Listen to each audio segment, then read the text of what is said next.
Bueno, pues buenas tardes a todos. Les agradecemos una vez más su presencia en este ciclo de conferencias que organizamos en conjunto el Centro Restaurativo Todo por EMI y el Instituto de Investigaciones Biomédicas. Nos acompaña la licenciada Lely Velázquez, desafortunadamente viene en carretera, entonces no se puede comunicar tan fácilmente, pero está acompañándonos aquí como representante junto con la licenciada Mariela Chaparro de Todo por EMI. Y por mi parte es un gusto recibirlos, Angélica Cepeda, de el Instituto de Investigaciones Biomédicas. Me gustaría, primero que nada, agradecer a nuestro ponente del día de hoy que haya aceptado esta invitación y se los voy a presentar. El licenciado Misael Ricardo Mendoza Zúñiga es licenciado en Derecho por la Facultad de Estudios Superiores de Acatlán, director general de la firma legal Mesur y Asociados, y es docente en la carrera de Derecho con más de 15 años de experiencia en materia jurídica. Es ex representante legal de grupos hospitalarios privados y es especialista en Derecho Corporativo. El día de hoy nos va a hablar de un tema verdaderamente interesante relacionado con la importancia de las buenas prácticas terapéuticas y las consecuencias legales de una mala praxis.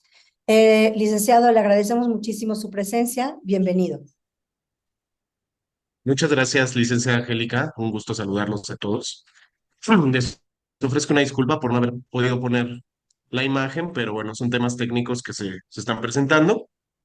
Y bueno, pues vamos a comenzar.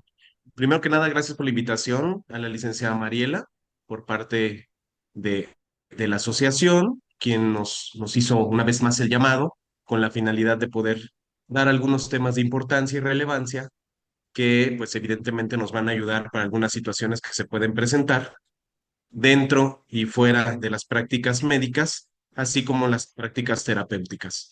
El tema del día de hoy es la importancia de las buenas prácticas terapéuticas y médicas y sus posibles consecuencias legales ante una mala praxis. ¿De acuerdo? Les voy a solicitar, cuando tengan alguna pregunta o alguna duda, pueden abrir su micrófono, preguntármela y si la podemos resolver en el momento, con todo el gusto del mundo. Si no, al final también podemos dar una oportunidad para hacer preguntas y respuestas. ¿De acuerdo? Entonces, comencemos.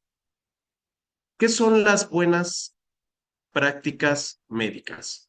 Antes de comenzar con qué es lo malo, pues hay que saber primero qué es lo bueno. Conjunto de acciones o omisiones médicas, diagnósticas, terapéuticas, preventivas o de investigación que son profesional de la salud en beneficio de un paciente.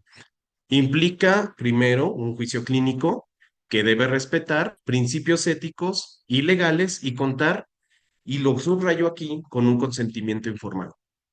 Como parte de las buenas prácticas médicas, debemos observar por lo menos estos factores con la finalidad de poder considerar que estamos ante un buen actuar. Ahora bien, ¿qué es el consentimiento informado? Bueno, pues evidentemente el consentimiento informado es el proceso mediante el cual el paciente acepta o rechaza un tratamiento tras recibir información clara sobre los riesgos y beneficios. Más adelante lo vamos a ver, pero nosotros como pacientes tenemos derechos y evidentemente también algunas obligaciones, pero dentro de estos derechos principalmente tenemos el derecho a estar informados respecto de los tratamientos que vamos a recibir. ¿Esto por qué? Porque es en beneficio de nuestra salud. ¿De acuerdo? ¿Hasta aquí hay alguna duda o alguna pregunta? Todo claro. Muy bien. ¿Cuál es el objetivo principal?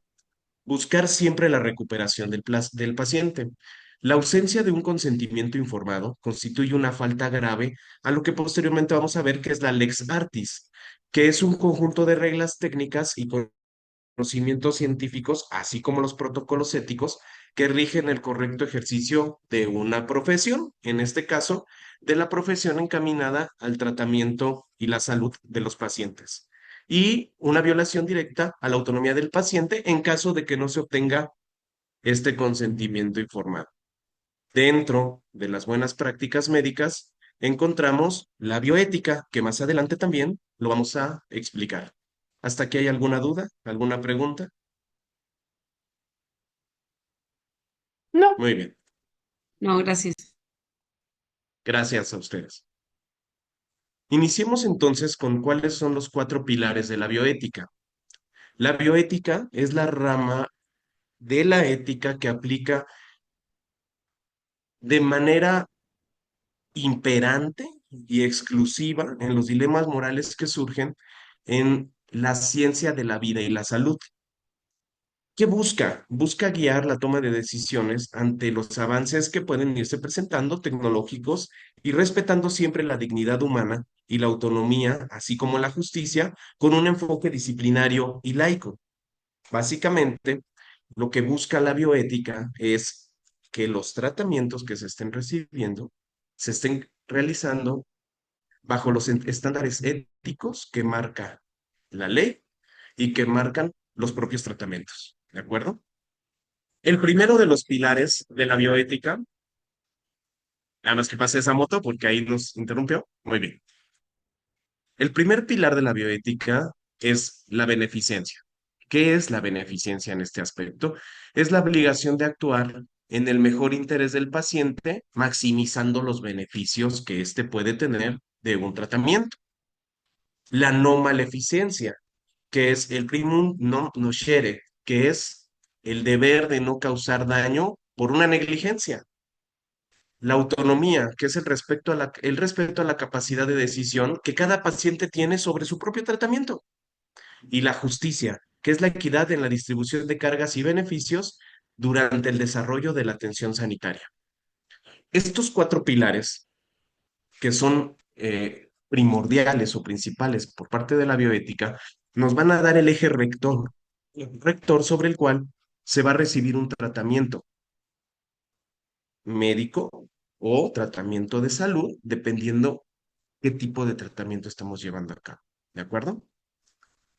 ¿Dudas? ¿Preguntas? No. Muy bien. ¿Qué es la Lex Artis Medica? La Lex Artis representa un conjunto de reglas técnicas y conocimientos científicos universalmente aceptados que el médico debe aplicar con diligencia en cada caso concreto. Sí, existen normativas a nivel país, a nivel estado, reglamentos, incluso a niveles municipales, pero lo primero que tenemos que observar es esta ley universal. Esta ley universal nos va a marcar el canon respecto del seguimiento que tenemos que hacer y las obligaciones que tenemos que cumplir dentro del tratamiento o el desarrollo de un tratamiento médico. Ahora bien, dentro de esta Lex Artis, o Lex Artis médica, tenemos primero un estándar de valoración. Este estándar de valoración es el parámetro fundamental que en el caso jurídico utilizan los juzgadores para determinar si el actuar del profesionista fue diligente o se constituyó en su defecto en una mala praxis. ¿Qué es esto? Que debemos contar con un estándar. Todo en la vida requiere, o la gran parte de lo que nosotros tenemos en la vida requiere una estandarización, que es la manera en cómo lo vamos a medir. Aquí, cuando hablamos de temas médicos, debemos tener un estándar de tratamiento. Evidentemente, hay situaciones que se pueden salir de un tema en particular. ¿Por qué? Porque requieren algunas situaciones específicas. Pero en el tema, digamos, general, tenemos estandarizados ciertos procesos que tenemos que seguir para estar dentro del marco de una buena praxis o de una mala praxis. Ahora bien, justo con este tema está la naturaleza dinámica. No es una norma estática, evoluciona constantemente conforme al progreso de la ciencia médica y las nuevas evidencias clínicas. ¿Qué es esto? Como todo, está en constante movimiento. Los tratamientos médicos evolucionan, los, eh, los, lo que ser, ¿cómo explicarlo? Em, Todo aquel tratamiento encaminado a la salud de una persona a través de un tema médico o a través de un tema psicológico o a través de alguna terapia que está recibiendo, va a tener una evolución constante. Por lo tanto, el comportamiento tiene que ser dinámico. Ahora bien, para tener un estándar de valor, tenemos que entender esta naturaleza dinámica por su propia naturaleza respecto a la lex artis médica. Ahora bien, tenemos la parte de la obligación de los médicos. jurídicamente el médico se obliga a emplear todos sus medios necesarios y adecuados para un resultado específico o en su caso para la curación de su paciente. Esto no lo obliga a garantizar que el resultado se va a dar o que la curación se va a dar, pero sí va a garantizar que se emplearon todos los medios necesarios para que esto suceda. ¿Hasta aquí hay alguna duda o alguna pregunta? Sí, yo aquí, No, licenciado. licenciado, sí tengo una pregunta. Ah, Cuando hablamos de adelante, licenciado. naturaleza, gracias, cuando hablamos de naturaleza dinámica, estamos hablando, menciona usted, no es una norma estática, estamos Es hablando correcto. de la praxis médica, ¿no? Así es. Eh, por un lado, si tuviera algún ejemplo como para entender un poco mejor en México qué ha cambiado que aplique esta norma estática o a esta naturaleza dinámica, perdón, por un lado, y por otro lado, qué tanto avanzan las leyes con respecto a los avances médicos, porque creo que Claro, el punto fundamental justamente es cuando no van de la mano, ¿no? Entonces, si claro. pudiera explicar un poco más en ese sentido, se lo agradecería. Son dos excelentes preguntas, licenciada. La primera de ellas, cuando vienen estos cambios dinámicos, muchas de las veces es muy complicado llevar al nivel de salud, por ejemplo, los cambios de a través legislativo. Lo perdimos, ¿verdad?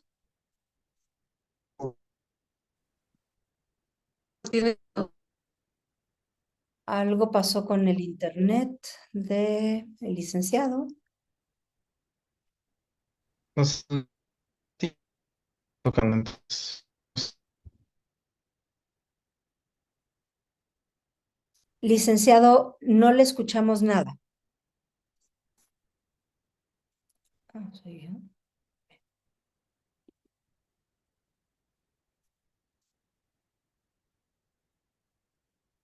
Se desconecta.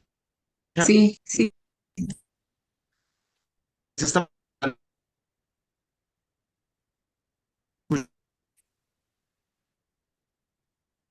Muy bien. Cuando se presenta esta enfermedad, no existía un protocolo claro Perdón, para su seguimiento. perdón, licenciado. Dos cosas. Una, se nos, Ah, ya no vemos su presentación. la presentación, claro, Y lo otro es que no sé si solamente yo o todos los demás nos quedamos nada más en la pregunta que yo hice, pero ya claro. no escuchamos la respuesta. Muy bien. Ahí ven la presentación. Sí. Muy bien. Bueno, le comentaba, licenciada, son dos buenas preguntas, son dos excelentes preguntas.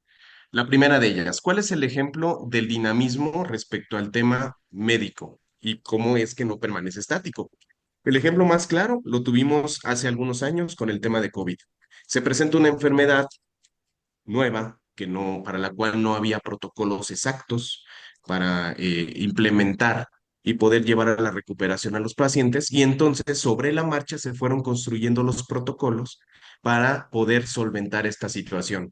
Observamos que entonces se presenta una situación que no teníamos considerada. Esto hace que la naturaleza dinámica de la propia Lex Artis se mueva y tratemos de evolucionar para poder dar una respuesta a esta eventualidad que se nos presenta. ¿Esto contesta la primera pregunta, licenciada? De alguna manera, sí, sí, como ejemplo, sí, muchas gracias. Muy bien. La segunda es una pregunta todavía más interesante. ¿Por qué? Porque definitivamente, no solo en México, sino en prácticamente ningún lugar del mundo, vamos a ir a la par de los desarrollos tecnológicos que se están presentando. ¿Qué es esto? Que siempre vamos a ir un poco más atrasados. Si observamos, algunas situaciones todavía están en proceso de regulación en nuestro país, pero en algunos otros ya están o a la inversa, o Ujú. incluso se presentan nuevas enfermedades o nuevas situaciones a las cuales no había conocimiento o no hay protocolos para poder llevar a cabo los tratamientos. ¿Qué es esto? Que quisiéramos que avanzara a la misma par, pero es muy poco probable o es muy difícil que esto suceda. ¿De acuerdo? ¿Hasta aquí alguna duda, alguna pregunta? No, muchas gracias. Muy bien. Avanzo entonces. Dentro de este parámetro, estos parámetros que estamos comentando en este momento, Tenemos el último, que son las circunstancias de tiempo y lugar, que no solo son para este tema en particular, sino en general en el tema jurídico son utilizadas de manera muy constante. Su aplicación considera las condiciones específicas en las que se prestó el servicio, en este caso un servicio médico, incluyendo los recursos disponibles que había en el entorno. ¿Por qué? Porque muchas de las veces, aunque el médico tenga el conocimiento o el terapeuta tenga el conocimiento del tratamiento, no tiene los medios o los recursos adecuados para llevar a cabo una un efectivo tratamiento del mismo. ¿De acuerdo? Avanzo entonces. Ujú. Mm, Ahí está. Ahora, entremos dentro del mundo de la mala praxis. Ya explicamos qué es una buena praxis, ya explicamos cuáles son los elementos que deben ser cubiertos por parte de esta ley universal. Ahora, ¿qué sucede o cuáles elementos vamos a encontrar dentro del desarrollo, desafortunadamente, de una mala praxis? Veo una manita levantada, adelante. Sí, hola, buenas tardes. Antes de que pase a la parte de mala praxis, me queda duda. Entonces, por ejemplo, como está pasando actualmente con las células madre, todo lo que queda por fuera de ese cuadro, realmente, ¿qué pasa con ello? ¿La ley lo perdona? ¿No tiene castigo? ¿Es situación experimental o cómo funciona? Muy bien, esa es una excelente pregunta. Si no está previsto en la ley, no puede ser castigado. Evidentemente, cuando hablamos de una situación sujeta a un juzgamiento, debe estar revestido dentro de un código o dentro de una ley en particular. En el caso de la regulación de las células madre, hasta que no exista un protocolo específico en el cual se rija cuál va a ser el comportamiento o el uso que se le puede dar, evidentemente estamos en una zona gris. No quiero decir que se pueda hacer de manera libre o no se pueda hacer. En este caso, estamos en una zona gris en la cual todavía no existe una regulación específica para poder llevar a cabo esto que estamos comentando en este momento. Gracias. Gracias a usted. ¿Alguna otra pregunta? Sí, hay otra mano. Ajá, Bueno, adelante. Claro, los escucho. Sí, sí, muchas gracias, licenciado. Respecto otra vez a lo que hizo esta pregunta anterior, supongamos que algo no está regulado, Ujú. pero los efectos negativos que ocurrieron debido a alguna acción que todavía no estaba regulada siguen vigentes cuando ya Ok, se establece la ley.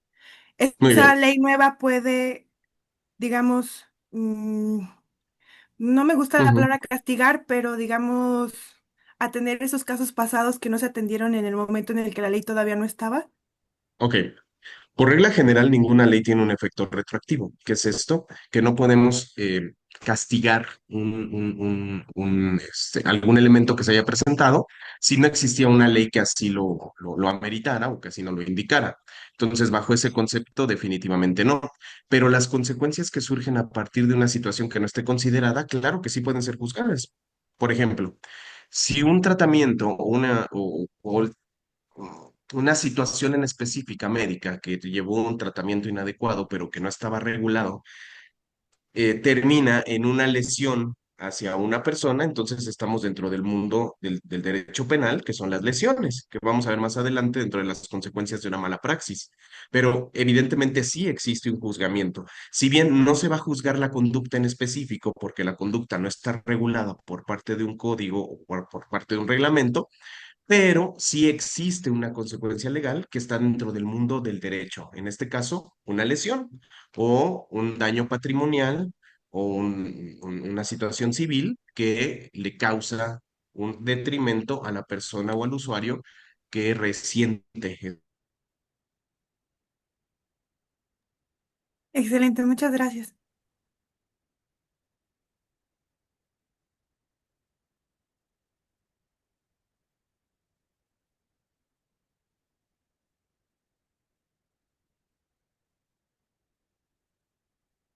Ay, perdón, otra vez, ¿es mi internet o perdimos al licenciado?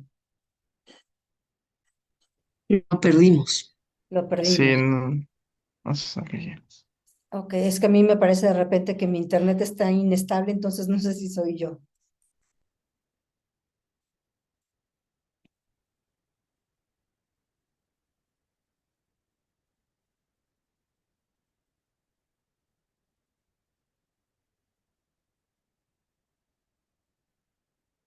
Si alguien en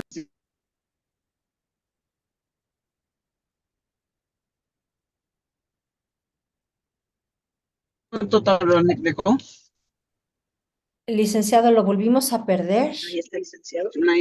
Total donde Listo. Ahí ven mi presentación de nuevo. Oh, ya, otra vez, ya Disculpen regresó. ahí con el tema ahí del internet. No pasa Pero nada. bueno, Tiene otra pregunta aquí pendiente. claro, adelante. Los Adelante, por escucho. favor. Lo tengo como usuario Zoom. Gracias. Entonces, Gracias. déjeme ver si entendí. Si no hay ley, entonces no se castiga la mala praxis en nuevas No, enfermedades. no, la mala praxis ya está considerada dentro de la ley y ya está regulada por la misma. La pregunta anterior era diferente. Decía que si había alguna situación que no estuviera considerada por la ley, no era castigada. No, cuando no son, cuando no existe la figura jurídica considerada. En este caso, la mala praxis sí está considerada dentro del marco de la ley. Por ejemplo, un nuevo tratamiento de la Claro, hiciera praxis, no hay protocolo, habría que sería investigar a fondo porque no solo estaríamos hablando de leyes que rigen dentro de la República Mexicana o normas oficiales mexicanas. También tenemos que observar algunos otros tratados internacionales o leyes referentes a la materia eh, en cuestión de otros países o en cuestión de algunas otras regiones del mundo que pudieran aplicar. En cuestión de de su pregunta, pues bueno, si no estuviera regulada o no existiera todavía la creación de estos protocolos, estaríamos en esta zona gris que comentábamos hace rato, en el cual la ley no puede tocar una norma. Vamos a en, puede,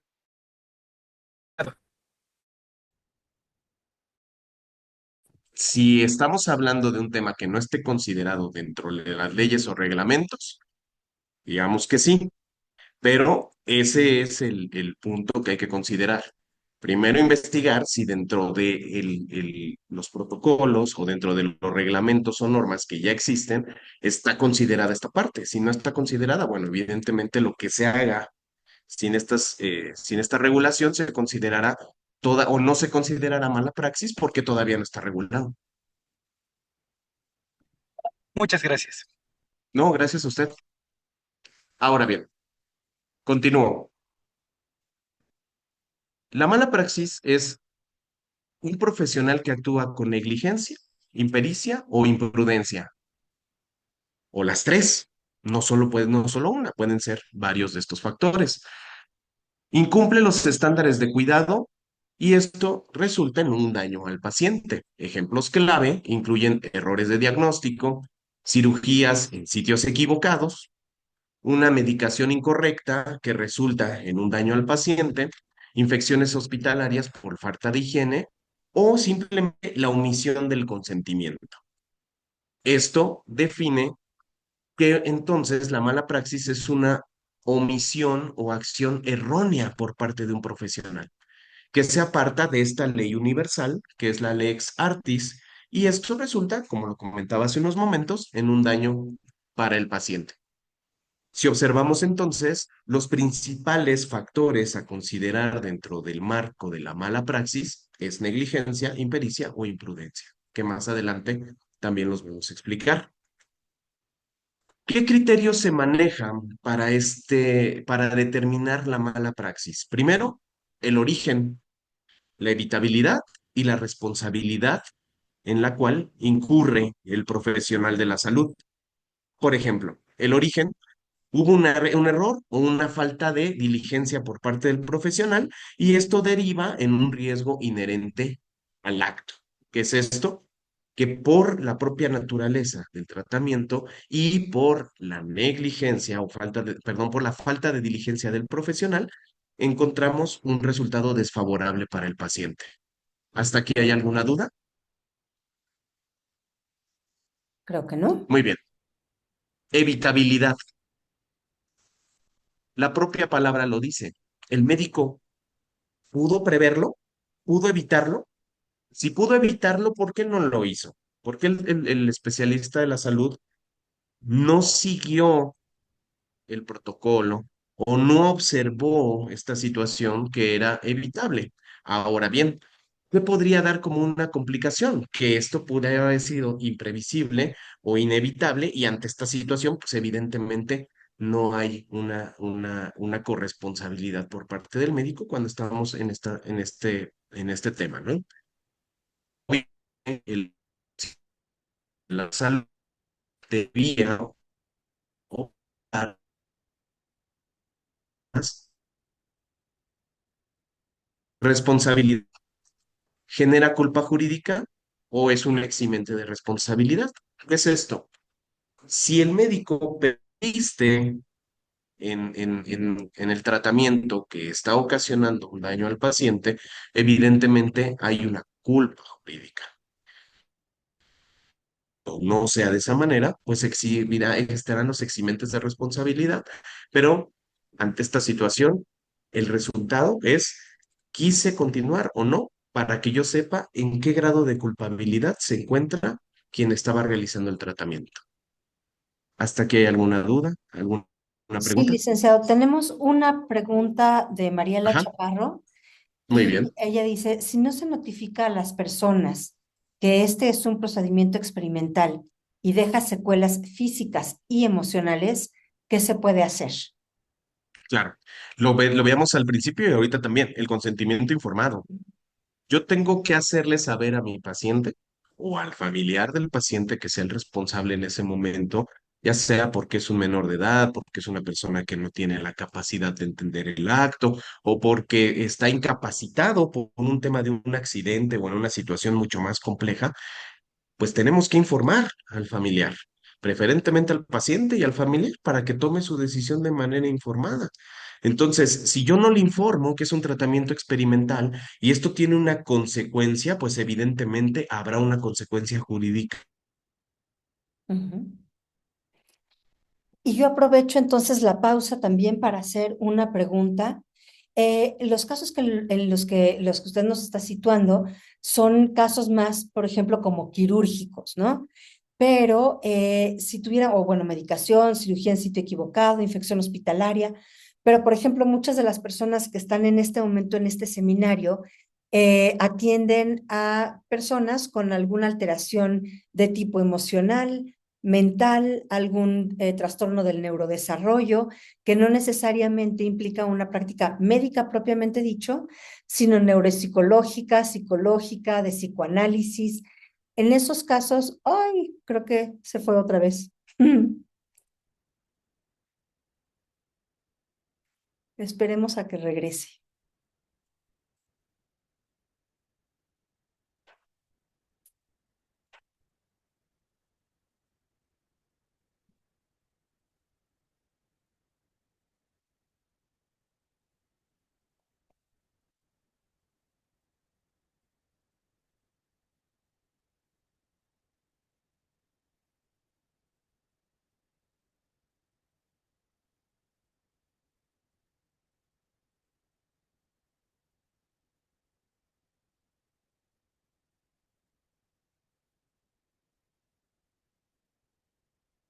¿Ahí me escuchan? Ya regresó. Regresó. Perdón, ahí que lata con el internet, una disculpa, ya saben, fallas técnicas. Se supone que me quedé en la oficina para que eso no pasara, pero bueno. Este, ¿Me puede Entonces, repetir su pregunta, licenciada es- Angélica?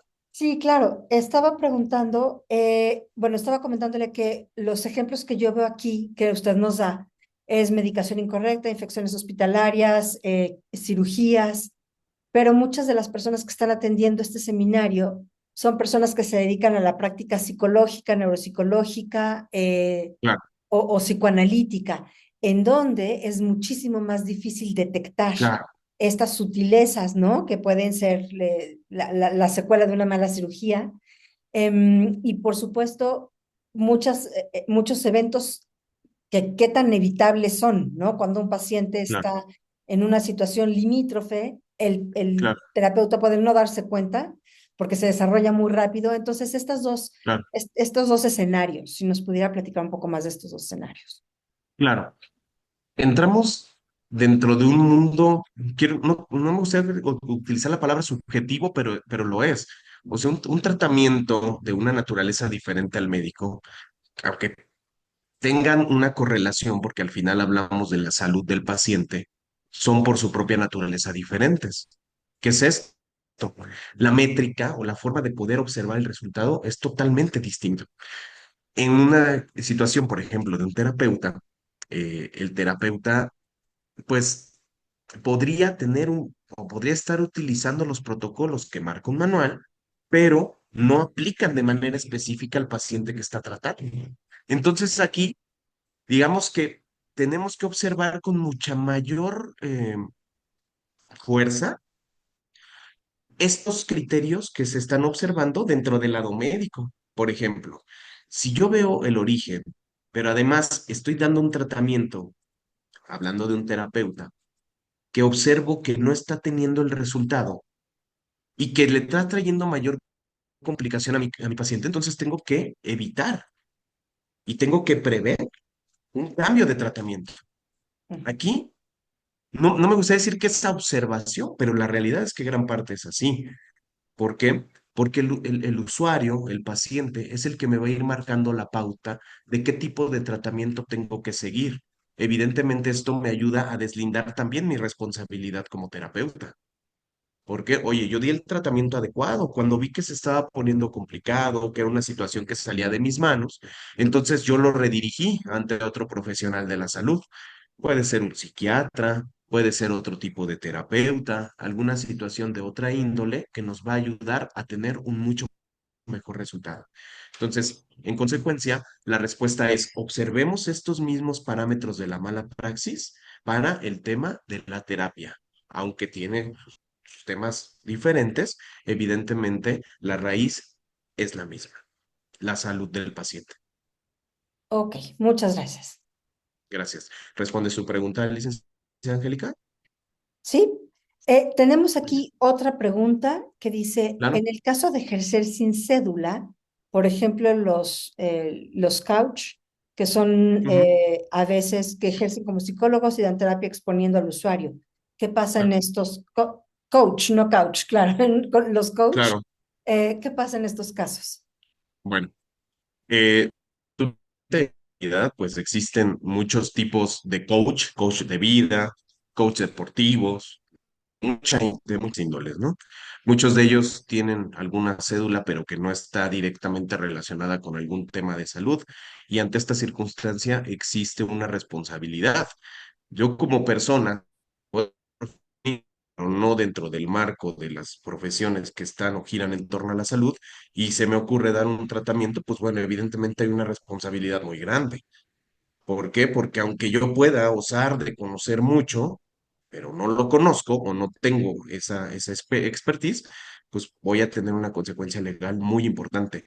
El simple hecho, no solo en materia médica o no solo en materia terapéutica, sino en materia jurídica, en cualquier otra materia, arquitectura, ingeniería, si la persona se ostenta como un profesionista y no lo es, estamos ante un delito, que es la usurpación de profesión. Ok, pero por ejemplo, si se presenta como coach y al final de cuentas hace un mal trabajo y lleva a un paciente otra vez a una situación límite, en ese caso, cómo se le trata a esa persona si uno lo acusa de mala praxis? ¿Cómo, Ok, siendo que no es médico, cómo se le juzga a una persona así? ok. El camino legal adecuado es denunciar a la persona. Decir, esta persona está vendiendo servicios diciendo que va a traer un beneficio a sus pacientes, entre comillas, y no lo está haciendo. Adicional, no tiene la expertise, no tiene una cédula que así lo respalde. Entonces, habrá que denunciar ante la autoridad correspondiente para que la autoridad correspondiente pueda determinar si, adicional a la usurpación de profesiones, existe algún otro delito en el cual haya incurrido, lesiones, un homicidio culposo, alguna situación mucho más compleja en la cual haya incurrido por haber realizado estas malas prácticas. Correcto. Ok, ¿Sale? gracias. Y tenemos, Veo una manita levantada. Sí, perdón, justo eso iba a preguntar, ¿qué sucede cuando muchos terapeutas dicen que tienen el posgrado o la especialización y en realidad nada más se quedan con la licenciatura? Quería saber si te contamos en México con una ley que haga atención a esto, porque muchas veces entregan los diagnósticos errados y se dan terapias que realmente no tienen sentido porque esta persona ni siquiera tenía el grado. Claro. El camino más pues, efectivo o el camino natural para este tipo de circunstancias es la denuncia por usurpación de profesiones. Aunque la persona, por ejemplo, sea.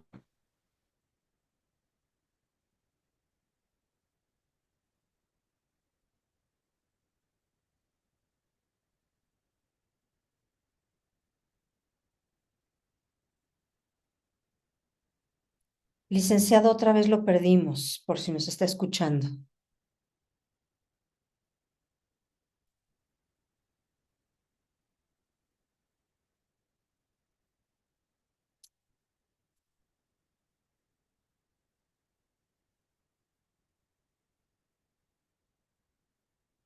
Licenciado, ¿nos escucha?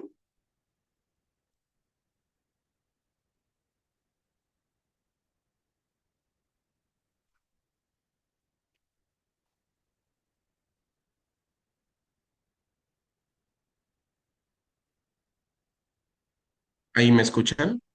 Ya regresó. Sí. Gracias.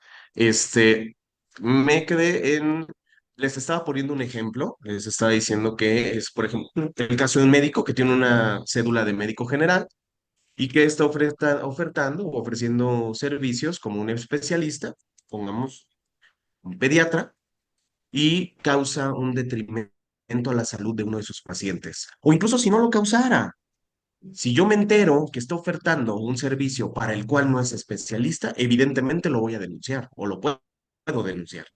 ¿Qué está haciendo? Usurpando una profesión o en este caso, usurpando una especialidad. ¿Por qué? Porque aunque tiene el conocimiento médico general, no tiene una cédula que lo ostente o que lo sustente como un profesionista en alguna materia en particular. ¿Esto responde su pregunta?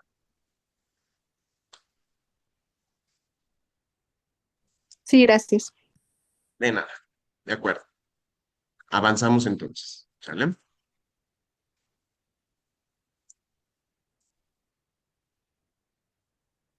Hace rato, hace unos minutos platicábamos respecto a un elemento muy importante dentro de la materia jurídica y que está relacionado con los tratamientos eh, encaminados a la salud de los pacientes. Y este es la culpa.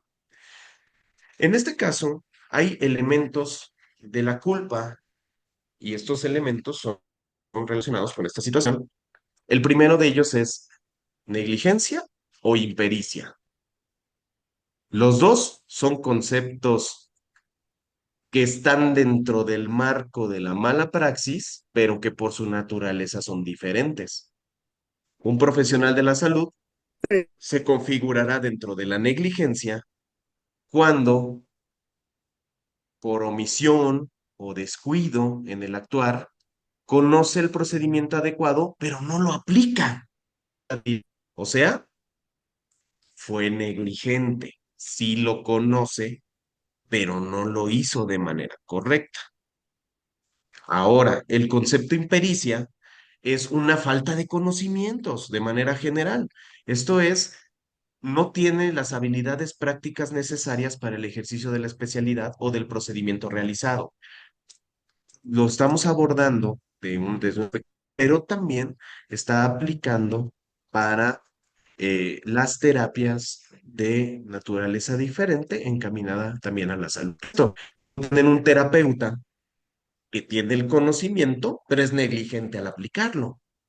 Y tengo otro que de plano no tiene el conocimiento. Los dos son peligrosos, Ujú.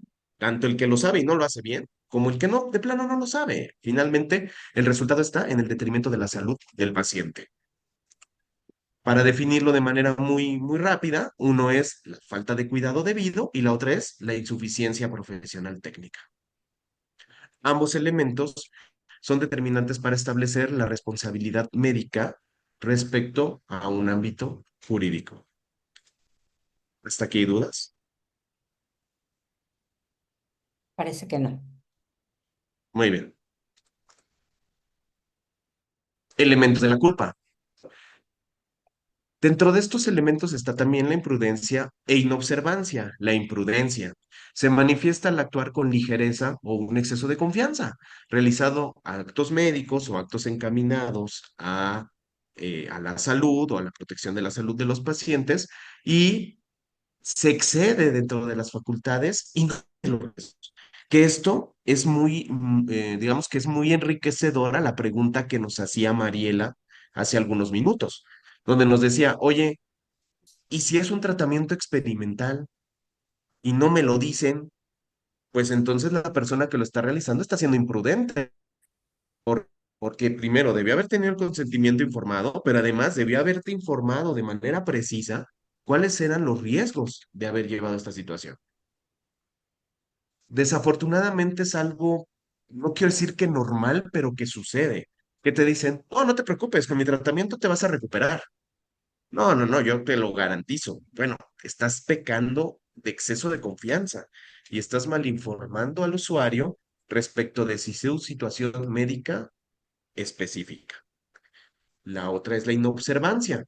Consiste en el incumplimiento de los reglamentos, protocolos institucionales o normas oficiales mexicanas que rigen la práctica médica específica.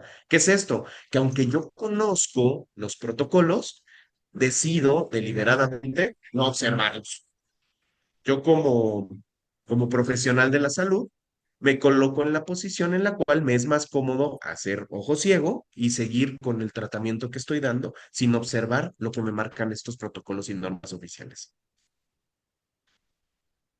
De manera, digamos, puntual, el primero, la imprudencia, es un actuar temerario o precipitado y la inobservancia es la violación de la normativa técnica, simplemente decido seguirla.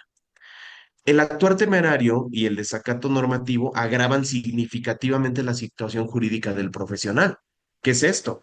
Que esto los coloca todavía en un problema mayor. ¿Por qué? Porque en el otro no es que puedan decir, es que desconocía, que no los protege el decir desconozco, pero al menos la culpa es menor. Pero en este caso, deliberadamente decidieron actuar de manera imprudente o simplemente no observar las regulaciones existentes. ¿Hasta aquí hay alguna duda? ¿Alguna pregunta?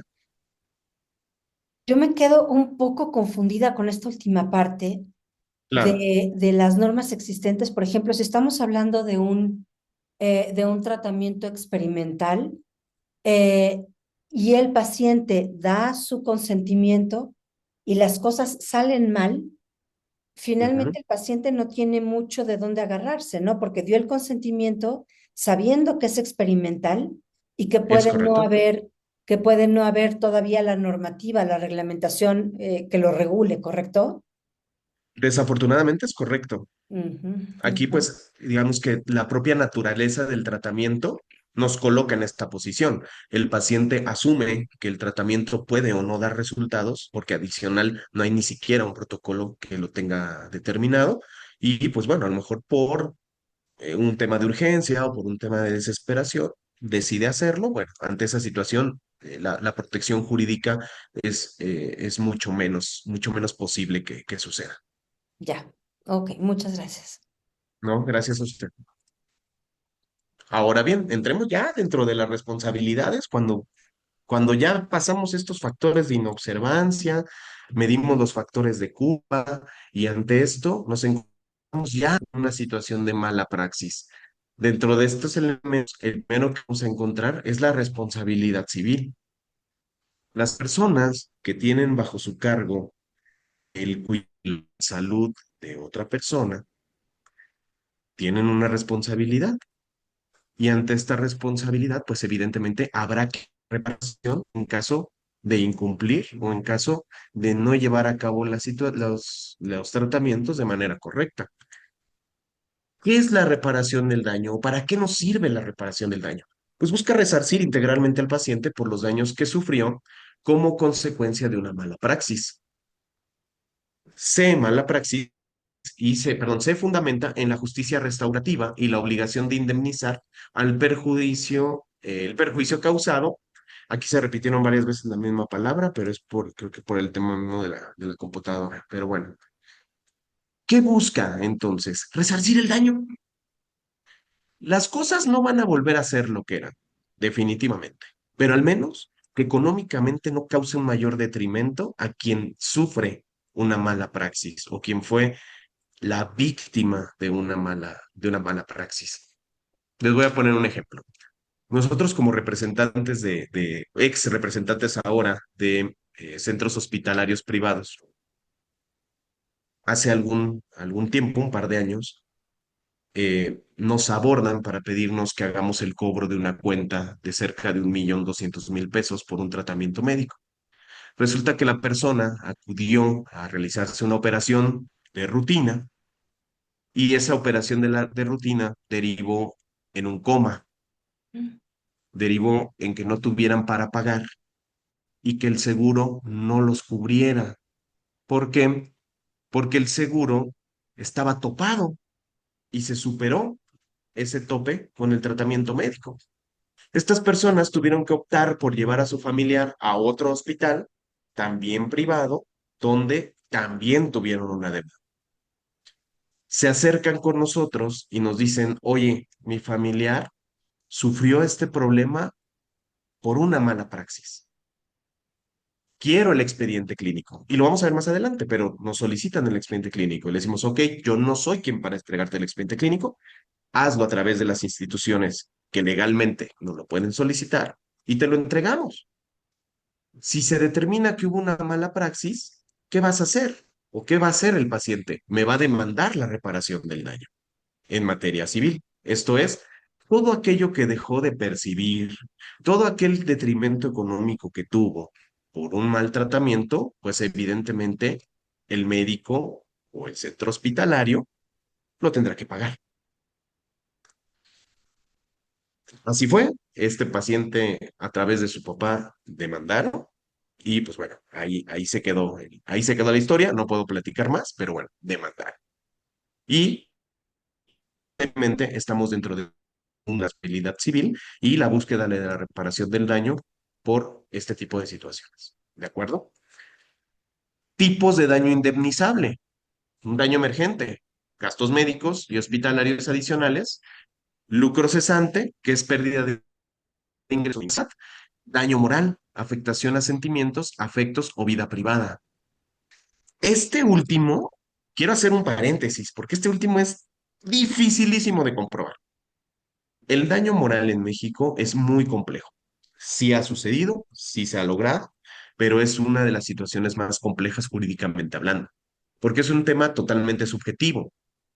¿Cómo mido el sentimiento o cómo mido la afectación que tuve a mi vida privada? Eso es relativamente complejo. Pero el primero, que es el daño emergente y el lucro cesante, eso sí. ¿Por qué? Porque objetivamente hay cómo medirlos. Elementos de procedencia. ¿Qué fue lo que llevó a esta responsabilidad civil que me va a meritar una reparación del daño? Primero, acción o omisión. El acto médico contrario a la lex artis, que era lo que platicábamos al inicio, que son estos ejes rectores a nivel universal o mundial, porque universal sería mucha extensión, a nivel mundial, esta acción o omisión en la que incurrió y que esto puede sumar o restar dentro de la responsabilidad civil y evidentemente la reparación del daño. Que tiene que existir un daño cierto, o sea, si hay una lesión física, si hay una lesión psíquica o hay una lesión patrimonial real. En el caso del paciente que yo les platicaba, pues su papá tuvo que vender su casa y tuvo que vender su vehículo. ¿Por qué? Pues porque había que pagar los tratamientos médicos y él buscaba salvar la vida de su hijo. Entonces, ante esa situación hay un daño cierto, hay un detrimento patrimonial adicional a la lesión que quedó con su hijo. ¿Por qué? Pues porque desafortunadamente pues quedó en cama el paciente. Un nexo causal, la relación directa entre el acto y el daño. Este es muy importante en materia jurídica. ¿Por qué? Porque tiene que existir una correlación. Oye, yo fui por un tratamiento de esta naturaleza, se realizó y obtuve este daño. Aquí está este nexo causal. que une el tratamiento con el daño final que tuvo el paciente. ¿Hasta aquí hay alguna duda? ¿Alguna pregunta?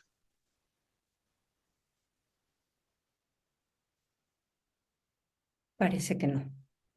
Muy bien, avanzamos. Responsabilidad penal. Esta se activa ante conductas tipificadas como delitos en el ejercicio profesional. En medicina, la mayoría de los casos se procesan bajo la figura de delitos culposos, donde no existe un dolo, pero sí una falta del deber de cuidado.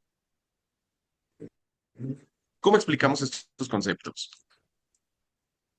¿Y por qué dentro del mundo médico se considera que casi todos estos delitos son culposos? Porque el médico no quería hacerlo, porque fue omiso, porque no observó los protocolos, por una falta de pericia, por un descuido.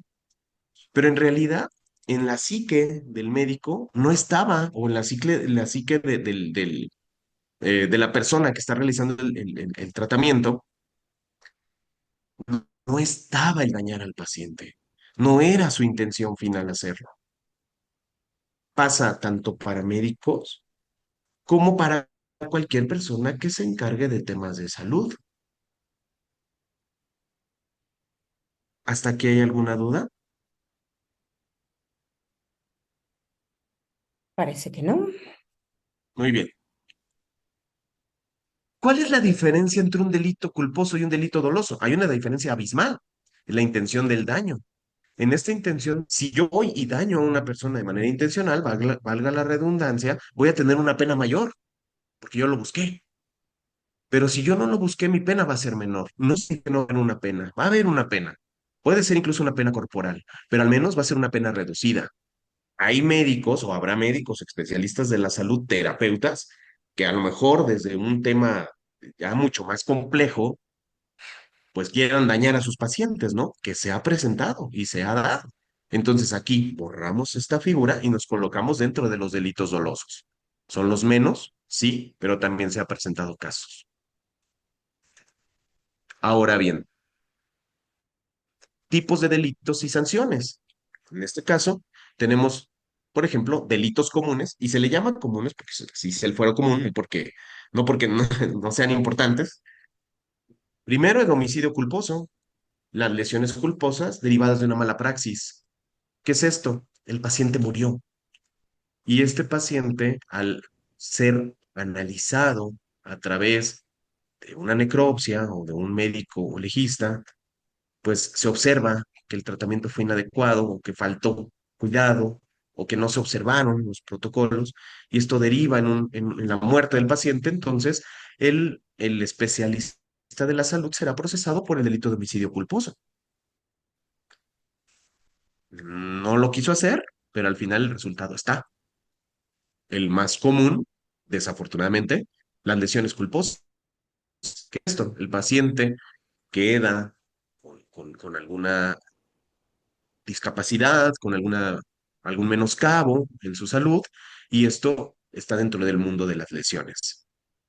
Evidentemente, habrá que replicarlo en su medida con el tema de los terapeutas o con el tema de terapeuta, ¿no? Que en el cual también podría llevar hasta el punto al paciente de cometer un acto en contra de su propia vida y entonces ahí estaríamos dentro de un delito de esta naturaleza también.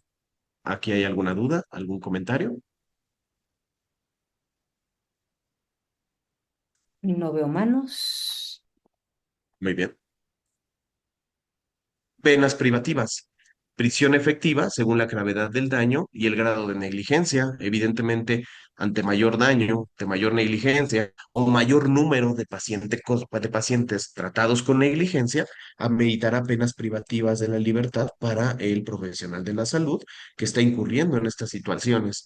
Y pues el más común, que es la inhabilitación, que tiene una lógica. Digo, finalmente, si el profesional no tiene el conocimiento o realiza una praxis de manera inadecuada, pues lo ideal sería inhabilitarlo, ¿no? Para que no siguiera llevando a cabo este tipo de situaciones que puede dañar o poner en peligro a muchas más personas.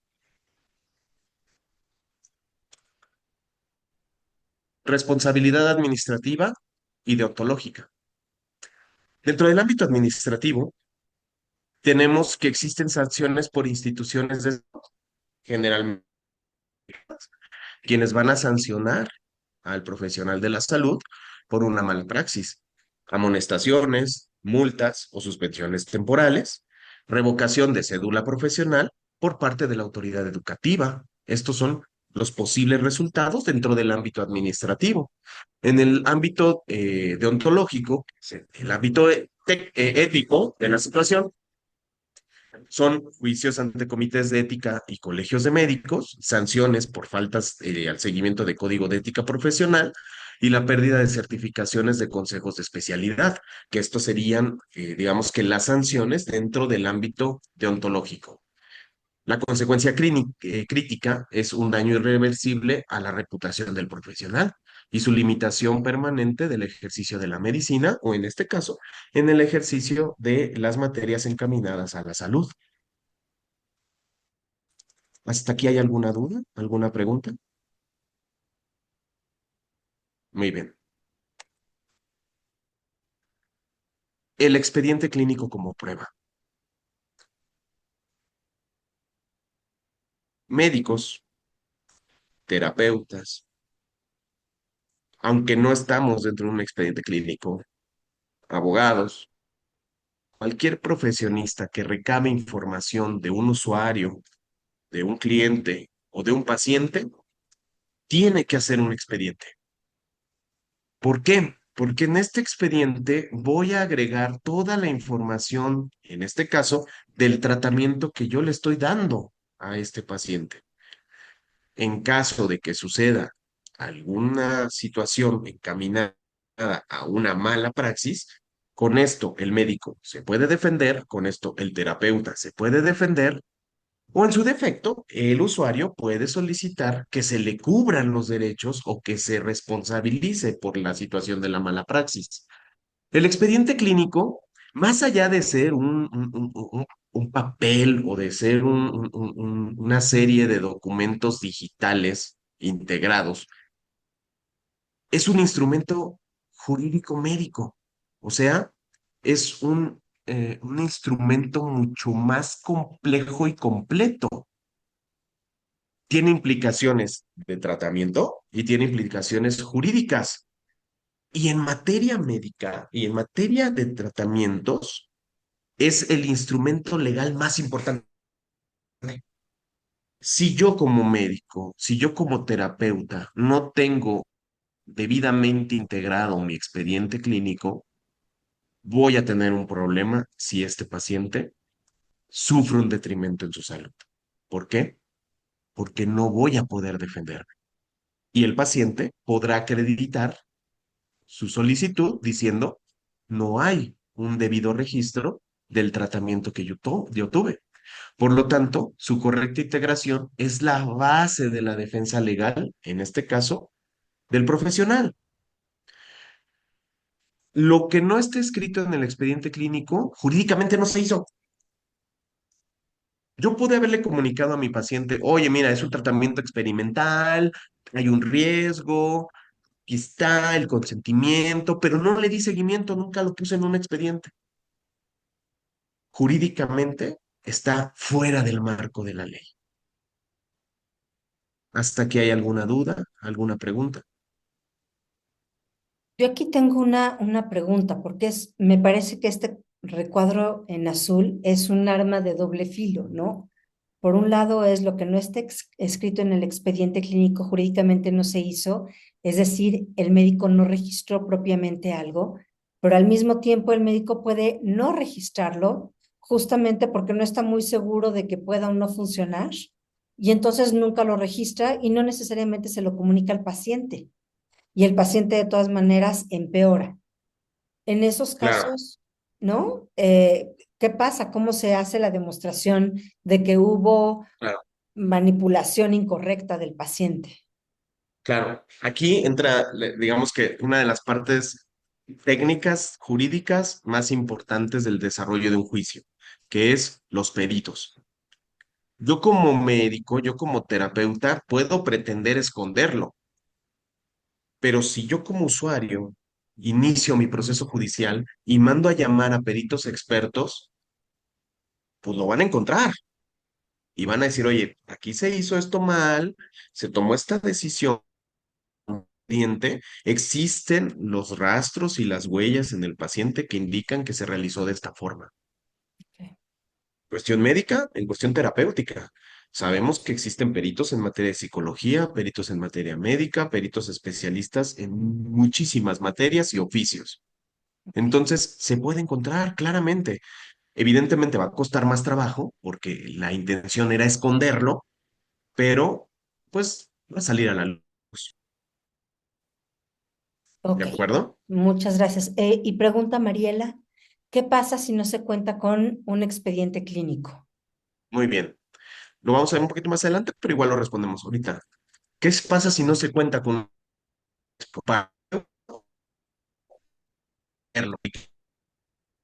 Que ya no hice, no lo voy a poder corregir, pero tengo que corregir a partir de que tengo conocimiento de que estoy incurriendo en una conducta. Eso por cuanto hace al profesional de la salud. Por cuanto hace al usuario, es solicitarlo a través de las instituciones que se encargan de esta situación, que lo vamos a ver un poquito más adelante, pero yo lo solicito a través de las instituciones. ¿Para qué? Para que ellos a su vez le hagan el requerimiento al hospital o le hagan el requerimiento al médico y tenga que entregarlo. ¿Responde la duda? María creo que no puede responder tan fácilmente, pero sí, que Muy sí. bien.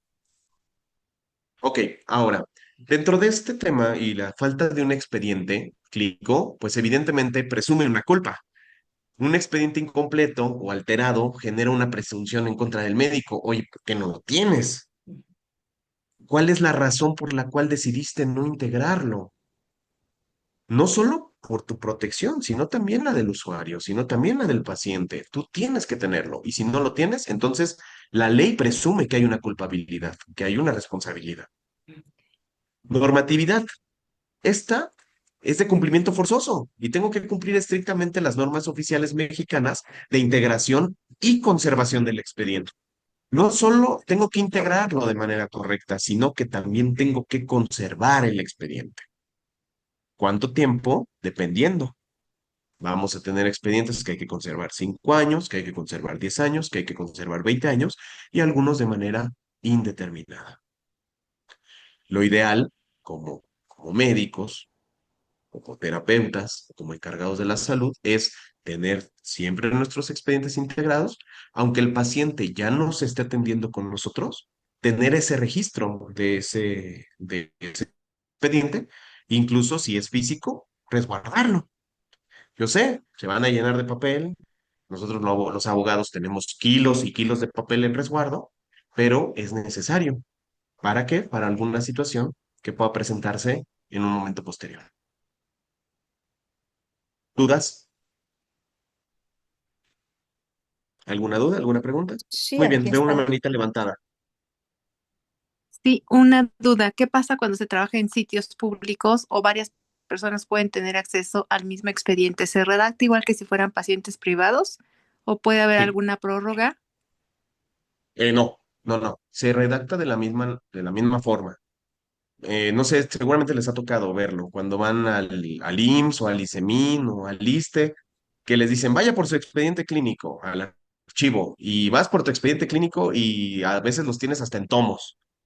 Pues afortunadamente ahí está y todo lo que los médicos realizan, las recetas que suscriben, los tratamientos que dan, las cirugías que tuvo el paciente, ahí están.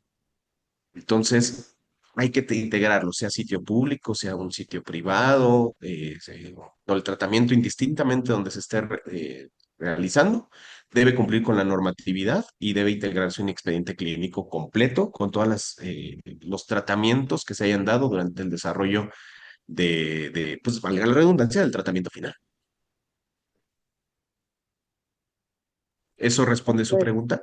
Sí, gracias. Gracias. Muy bien. ¿Alguna otra duda? Avanzamos entonces. Prevención y gestión de riesgos. Primero, tengo que tener un apego normativo. que es un seguimiento estricto de las guías prácticas clínicas y las normas oficiales mexicanas como el estándar de la Lex Artis. Debo tener una comunicación asertiva con mi paciente para establecer una relación empática y clara, asimismo con sus familiares, generando expectativas de manera realista. Que esto está relacionado con lo que veíamos hace algunos minutos, que el médico o el profesional de la salud peca de dar falsas expectativas al paciente o a la familia. Preferible ser asertivo, ser empático, pero comunicar la realidad clínica del paciente de manera objetiva. Capacitación continua. El profesional de la salud debe tener una actualización permanente en conocimientos técnicos y la certificación vigente ante los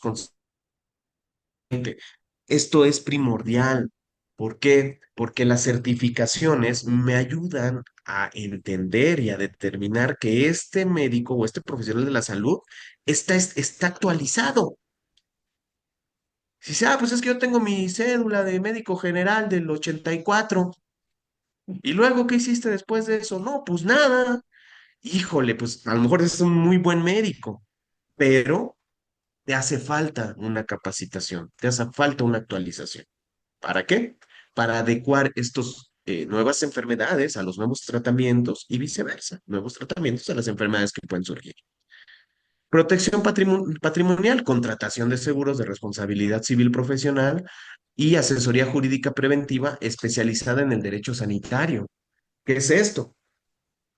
Que adicional a todo esto, se recomienda al médico, oye, tente tu seguro de responsabilidad, ¿eh? O al terapeuta. ¿Por qué? Porque aunque tú no lo quieras, hay una situación que se te puede salir de las manos. Y que si tú tienes esta protección, al menos vas a tener cómo responder ante una eventualidad de este tipo. Hablando de un seguro de responsabilidad o por lo menos un muy buen grupo de abogados que te diga, a ver, aquí sí hay una responsabilidad, aquí no lo hay, aquí te sugerimos esto, aquí te sugerimos no realizar estas acciones. ¿De acuerdo? ¿Hasta aquí hay alguna duda, alguna pregunta? Esto ayuda a prevenir y a gestionar los riesgos. ¿Para qué? Para que el médico o el terapeuta determine o no seguir. Oye, para mí este paciente es un riesgo. Determino no seguir.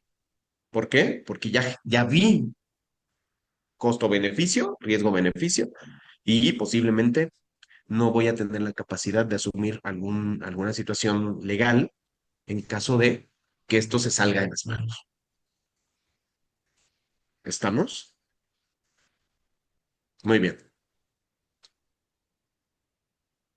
Antes de llegar a las conclusiones y cierre, me voy a detener un poquito porque me gustaría, si hay la oportunidad de hacerlo, en alguna ocasión posterior, hablar específicamente de la legislación y de cómo tenemos o el camino a seguir de los pacientes en el caso de una mala praxis. ¿Qué es esto? Como es un tema más complejo, más técnico, jurídicamente hablando, no me gustaría revolverlo con estas gestiones un poco más generales y más bien tocarlo de manera posterior. Si ustedes me dan la oportunidad, me gustaría platicarlo así. ¿Por qué? Porque me gustaría platicar desde dónde surge el tema de la Constitución, el tema de la Ley General de Salud, las normas oficiales mexicanas, en específico, qué rige al médico, qué rige al terapeuta ante este tipo de situaciones. Entonces, esto, digamos que viene en la segunda parte de esta presentación, pero se los quería hacer saber para que no consideren que nos estamos quedando muchos. Más bien, es un tema mucho más grande que necesitamos una sesión en específico para realizarlo. ¿Sale? Perfecto. En este sentido, vienen nuestras conclusiones y cierre. La buena praxis médica no es solo un imperativo ético, sino la defensa legal más sólida y efectiva para el profesional de la salud. O sea, básicamente, haz bien tu chamba. Si tú haces bien tu chamba, si tú haces tu trabajo de manera ética, si sigues la normativa, si sigues lo que nos marca la ley, Si te proteges ante posibles eventualidades, no vas a tener un problema legal. O si lo tienes, tu problema legal va a estar mucho más en tu favor porque tienes una defensa más sólida por la integración que has realizado por la buena praxis. Caso contrario, la mala praxis, pues bueno, es el imperativo de no ser ético dentro del desarrollo del trabajo encaminado a la salud de tus pacientes. ¿Qué nos dice esto? Que existe una seguridad jurídica en el apego a la lex artis y la documentación adecuada reduce un riesgo en los litigios. Y sobre todo la calidad humana. El respeto a la autonomía y la comunicación fortalecen la relación médico-paciente o terapeuta-paciente. Mientras mayor comunicación tenga, mientras sea un ser humano más asertivo, mientras sea un ser humano que se pone en los zapatos del otro y entiende su situación, evidentemente voy a tener mucho menos complicaciones, por lo menos del lado médico o del lado terapeuta. ¿Alguna duda? ¿Alguna pregunta?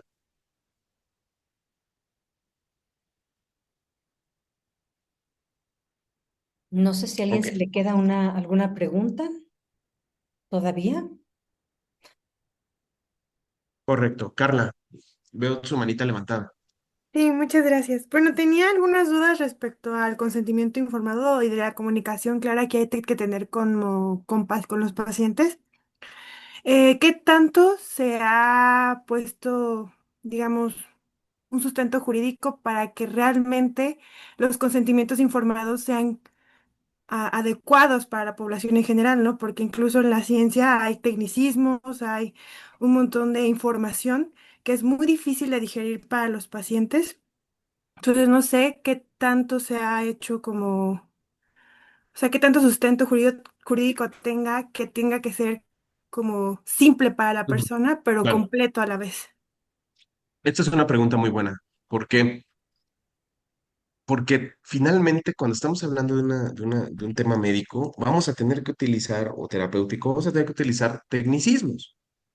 ¿Por qué? Porque si no los pongo también estoy careciendo de profesionalismo. En mi conocimiento sí va a venir el tecnicismo. Y a lo mejor el paciente no te lo va a entender. Pero ¿qué tienes que hacer? Responder su pregunta. Decirle, a ver, te voy a explicar en qué consiste este tratamiento. Consiste en esto, esta palabra quiere decir esto, este concepto quiere decir esto, para que te quede claro lo que vamos a hacer. Yo tengo la obligación de poner técnicamente cuál es el tratamiento que voy a hacer. ¿Por qué? Porque el expediente clínico en mayor medida, como lo veíamos en la diapositiva anterior, es para protección del profesional de la salud. Entonces, ese expediente clínico, cuando se tiene que analizar por un tema de mala praxis, se lo analiza una comisión y esta comisión es de especialistas. Entonces, ellos sí van a entender en los tecnicismos. En respuesta a tu pregunta es, yo tengo que poner, si es así, si es necesario, tengo que poner los tecnicismos, pero a su vez también tengo que explicarle a mi paciente de una manera mucho más sencilla en qué consisten estos tecnicismos que estoy poniendo dentro del consentimiento o dentro de su propio expediente clínico. Vale, muchas gracias. ¿Sale? No, a ti, no existe un formato específico, sí existen modelos de formatos de consentimiento y cada uno se va ajustando al tipo de especialidad o al tipo de requerimientos que puedan tener los profesionales de la salud. Veo una manita levantada. Sí, otra duda. Si como ¿Cuál? profesional veo que el paciente puede tener complicaciones o el caso se va a agravar, ¿puedo tomar la decisión de no atenderlo o caigo en negligencia?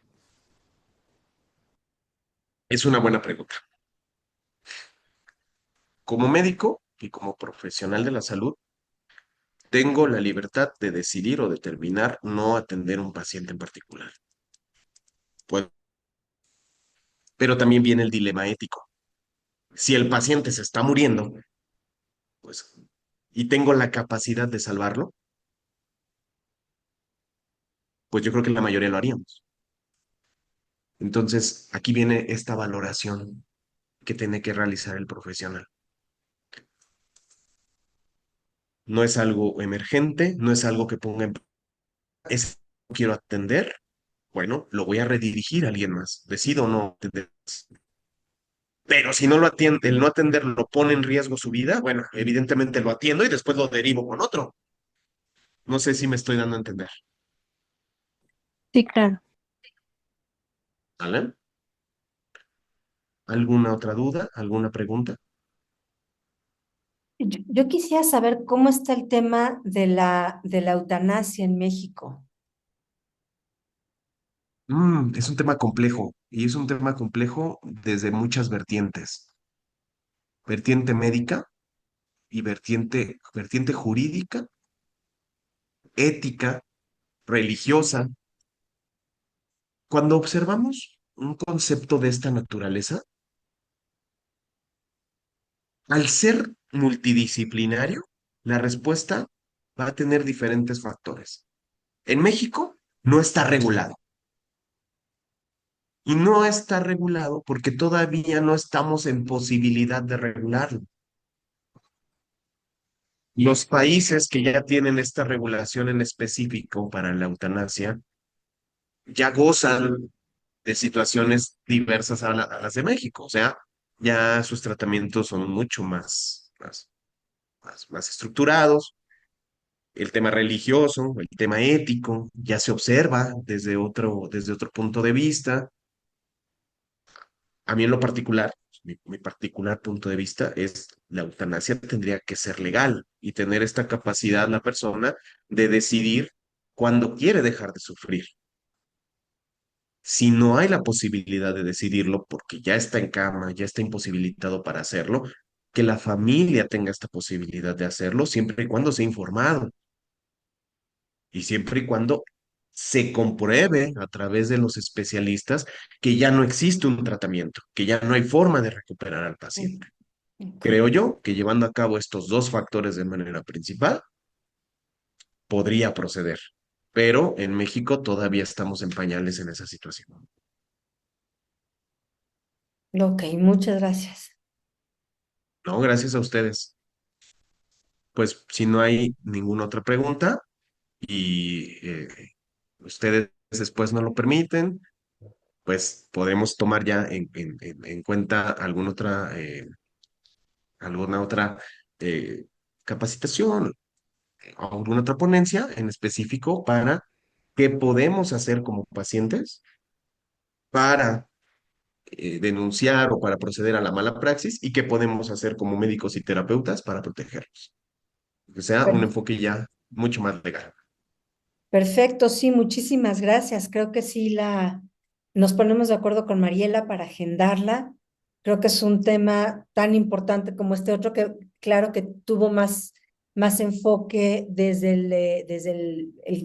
el que hace la práctica propiamente dicho, que del que la recibe, pero sin duda los dos elementos son fundamentales. Entonces, sí lo vamos a estar llamando nuevamente y le vamos a agradecer muchísimo que nos pueda acompañar en otra sesión.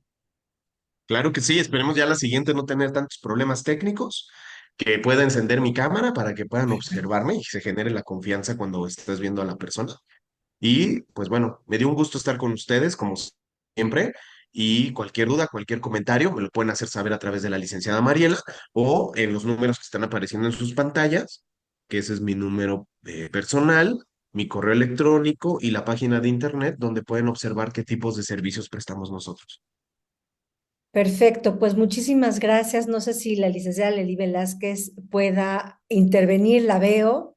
Sé que se está despidiendo, sé que está agradeciendo, pero no sé si puede desbloquear su micrófono. Creo que no, se ve que mueve las manos, pero no, o sea, no puede desbloquear. Exacto, nada más se ven las manos, Ale. No, no te Bueno, escuchamos. así es. Pues muchas gracias, un gusto estar con ustedes, licenciada Angélica, licenciada Mariela, gracias por la confianza y pues quedo a sus órdenes. Nos vemos la próxima. Muy bien, muchas gracias. Gracias a todos por su presencia. Buenas noches. Buenas noches, hasta luego. Hasta luego. Muchísimas gracias. Buenas noches. Gracias a ustedes, que tengan una bonita noche. Gracias. Gracias, Bonita buenas noche. noches. Igualmente, buenas noches. Muchas gracias, bye. Hasta luego.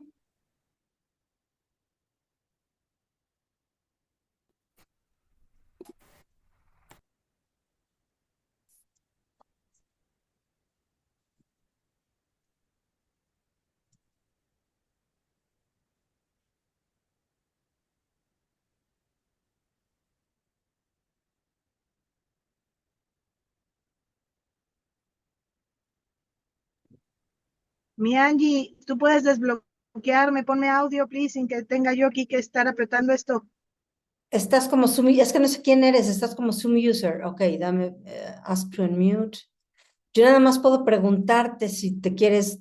Ahí está. Perfecto, ya, aquí estoy. Es que aquí en este teléfono no sé, de repente se aparece, de repente no aparece y varias cosas. Gracias a todos, buenas noches. Tenemos aquí a varios terapeutas de Toporemi, a varios terapeutas del DIF, de Atizapán. Tenemos, me imagino, a varios de tus alumnos. Entonces, agradecida con todos. Gracias. Sí, También exacto. tenemos, Ya se fueron muchísimas personas, pero llegamos, hubo 70 participantes. wow, Entonces, súper bien. Lástima claramente, de que tanto para mí, porque a mí también se me interrumpía el internet, yo no sabía si sí estaba o no, y también al licenciado. Bueno, esto sí, de los a ver, Zooms están vaciados. a veces pasa, pero yo creo que la esencia se quedó, ¿no? El contenido más importante se quedó. Así que bueno, paro la stop aquí.